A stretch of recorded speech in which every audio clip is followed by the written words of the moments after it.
Hey guys, you are very warm welcome to our channel BL story teller. और guys, आज मैं आपके साथ नेक्स्ट पार्ट लेके आई हूँ। चलिए उसे शुरू करते हैं। आर शेयर्ड ओमेगा का जो हमारा वेव ओशन था और लवांगजी था, वो एकदम एक्सट्रीम रोमांस के बाद ना अपने रूम से निकलते हैं।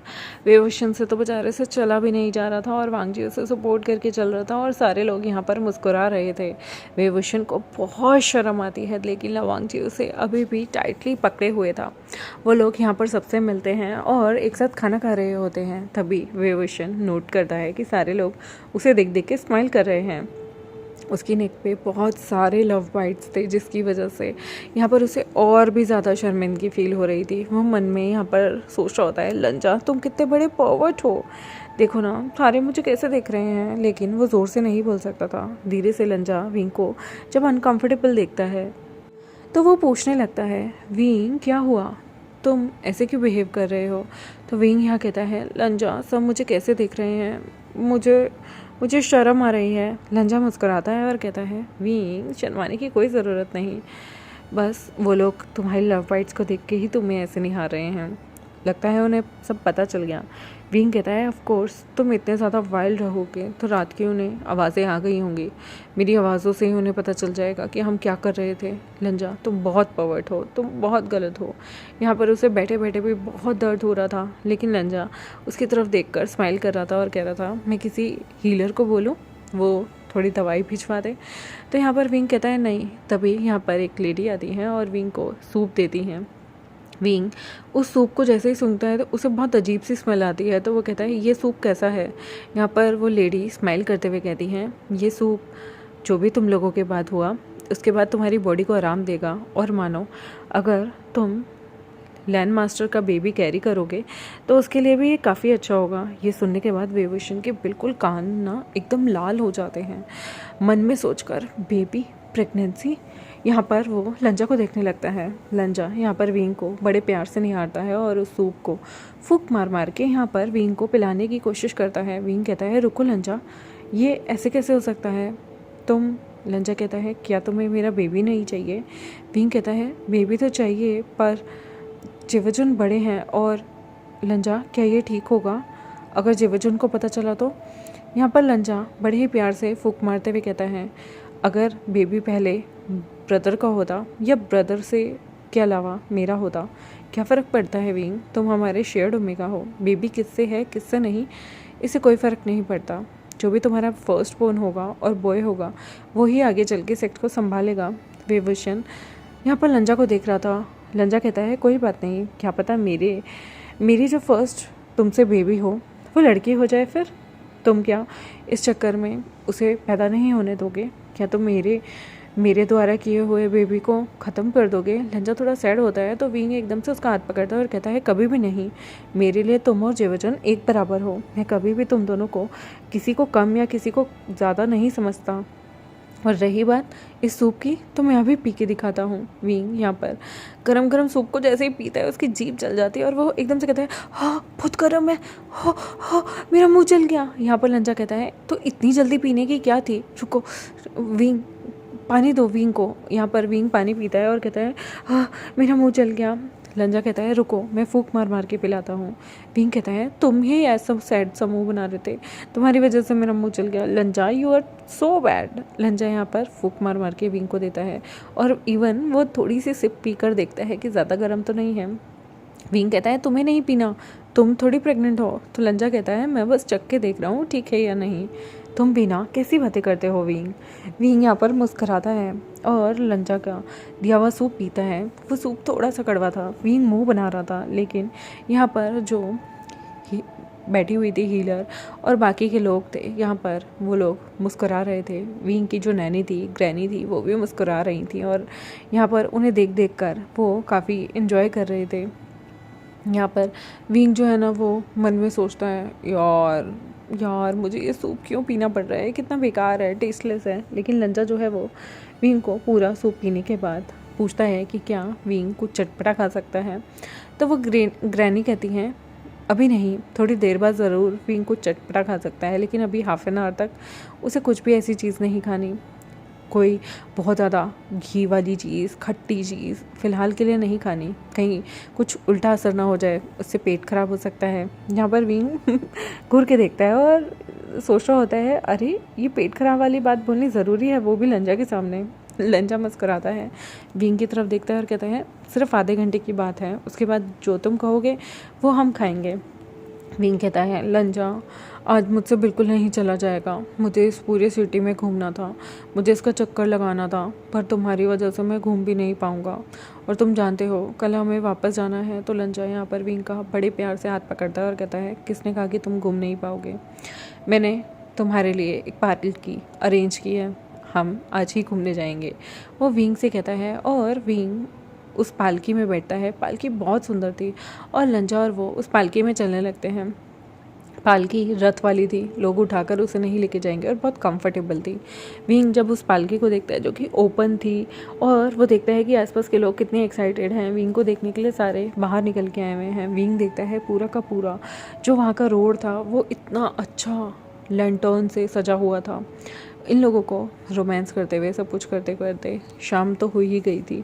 तो वो देखता है शाम को बाज़ार में कितनी चहल पहल थी, आसपास लोग बाग कितने सारे गेम्स खेल रहे थे, हवा में कितनी सारी चीज़ें लहर रही थी, जैसे मानो उन्होंने बहुत सारी पताकाएं जलाई हो, रंग बिरंगी पताकाएं, मतलब बहुत सारी डेकोरेशन की हुई हो, और वो बहुत खूबसूरत लग रही थी। वो जैसे जैसे आगे बढ़ते हैं वो देखते हैं कि यहाँ पर लोगों ने कितनी सारी अरेंजमेंट कर रखी है। विंग यहाँ पर बैठे बैठे ही तांगहुलू खाने की रिक्वेस्ट करता है। तांगहुलू एक तरह का जैसे फ्रूट होते हैं ना, छोटे छोटे सेब, उन पर शहद की या फिर चीनी की एक परत को चढ़ाकर एक सीख के अंदर उन्हें डालकर देना होता है, उसे तांगहुलू बोला जाता है चाइना में। या फिर आप कह सकते हैं कि फ्रूट का एक तरह से कैंडी बनाकर खाना।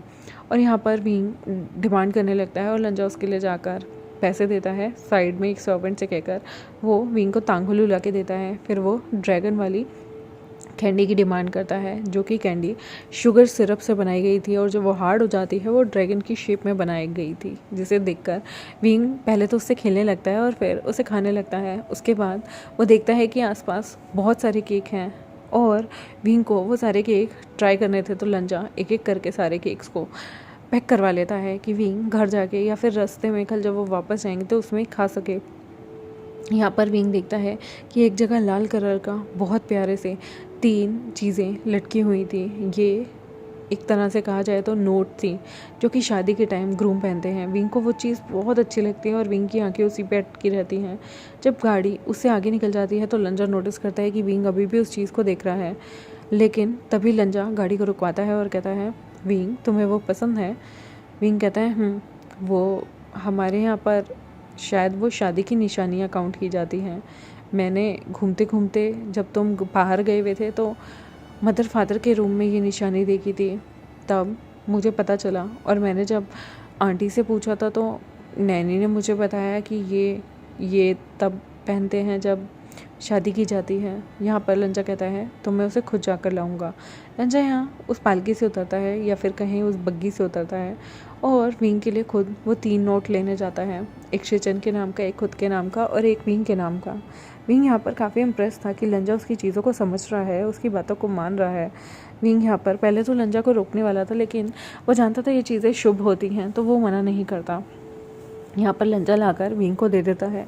विंग उसे अपने पास अपने रोप के अंदर अच्छे से डाल के रख लेता है और दोनों आगे चलने लगते हैं। विंग ने तांगहुलू पूरी खा ली थी, ड्रैगन वाली कैंडी भी पूरी खा ली थी और विंग उन केक में से भी कुछ को स्मेल करके खाने लगता है।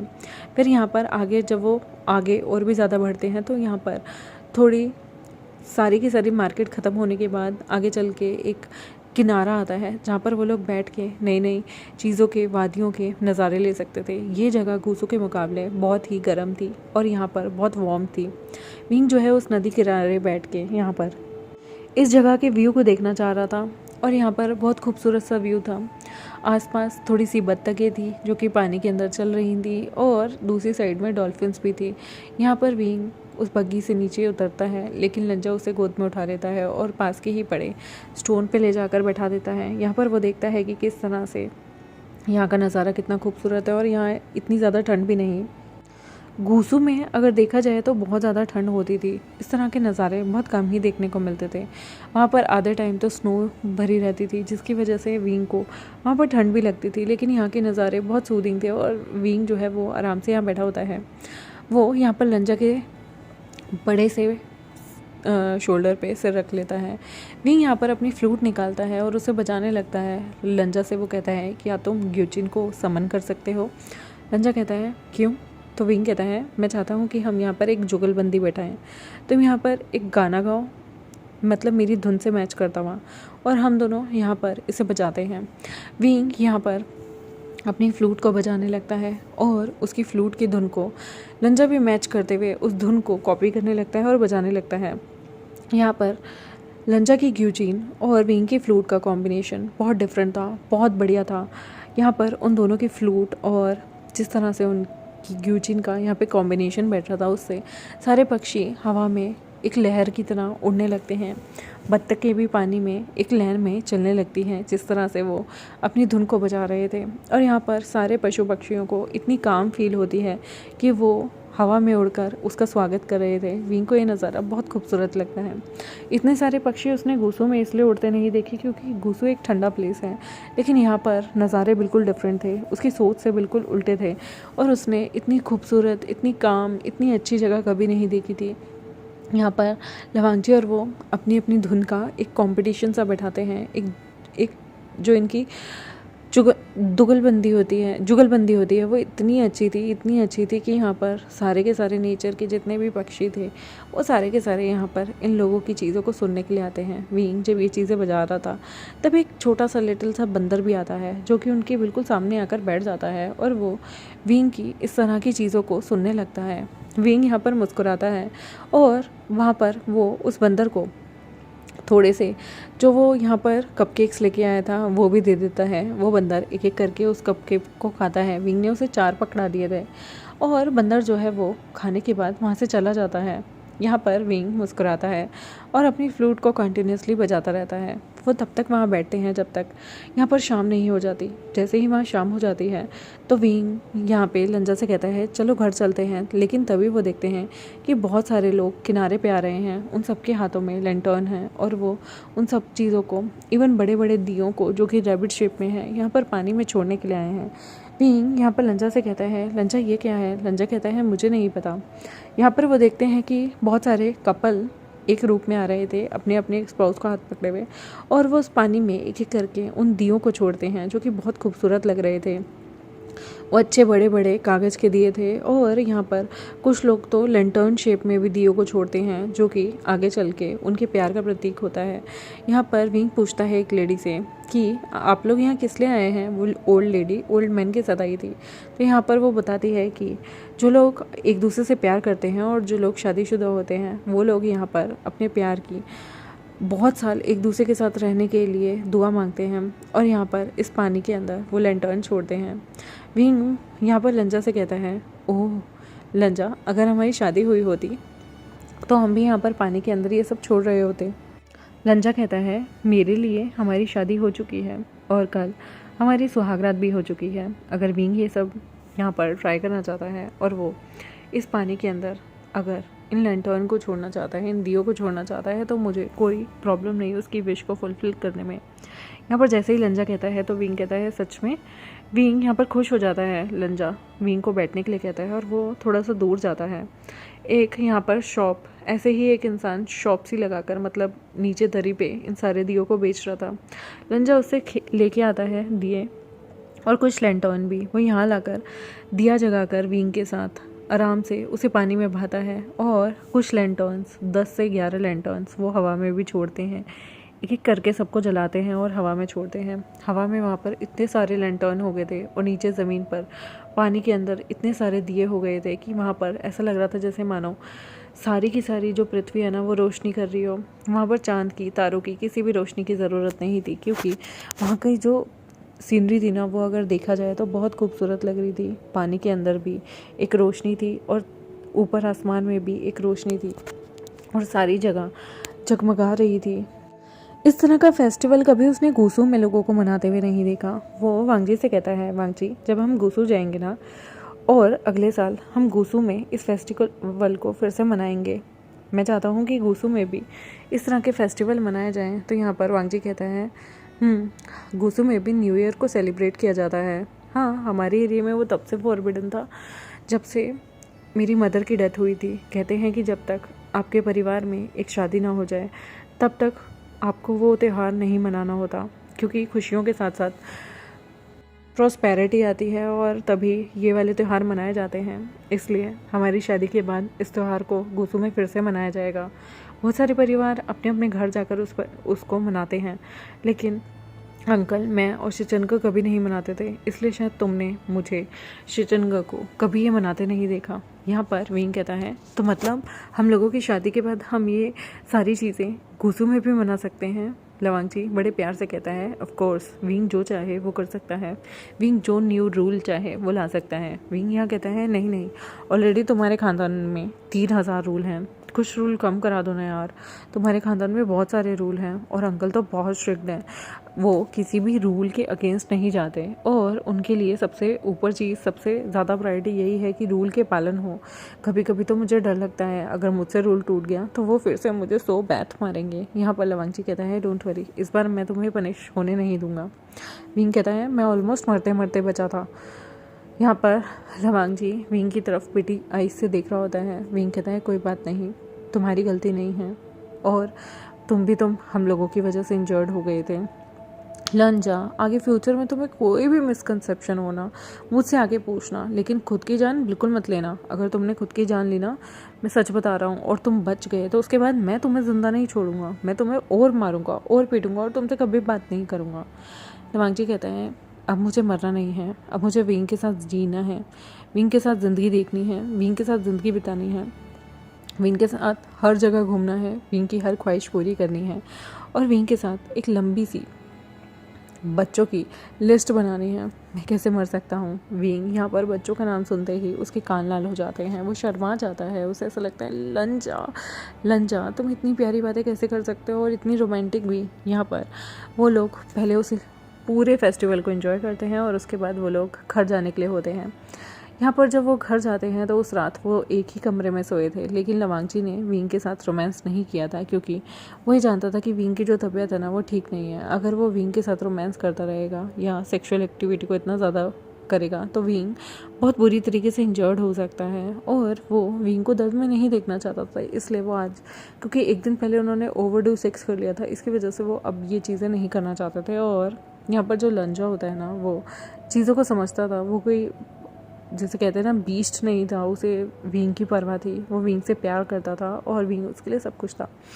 यहाँ पर वो लोग बाहों में बाहें डाल के एक दूसरे की बाहों में हक करके सो जाते हैं। विंग, जिसे बहुत पेन था, लंजा उसको पेन किलर देता है और उसे सोने के लिए कहता है। विंग तो दर्द की वजह से बहुत जल्दी ही लंजा की बाहों में सो गया था, क्योंकि उसे लंजा की सूदिंग सी फ्रेगनेंस आ रही थी। लेकिन लंजा बहुत देर तक विंग को सिर्फ निहारता रहता है और वो विंग के कान के पीछे उसके बाल रखता रहता है।